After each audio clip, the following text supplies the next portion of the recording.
Ne axtarsan burada? Əsgər çıxartdım bəyəxlanı çəkməyə. Bilmirəm onda düşdü, harda düşdü. 20 madəm itirmişəm, tapamıram bəyəxlandan. Ay harda itirsən?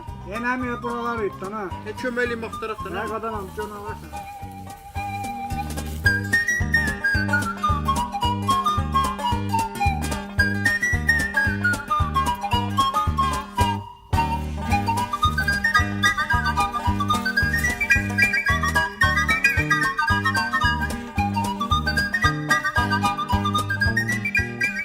Vay Natik.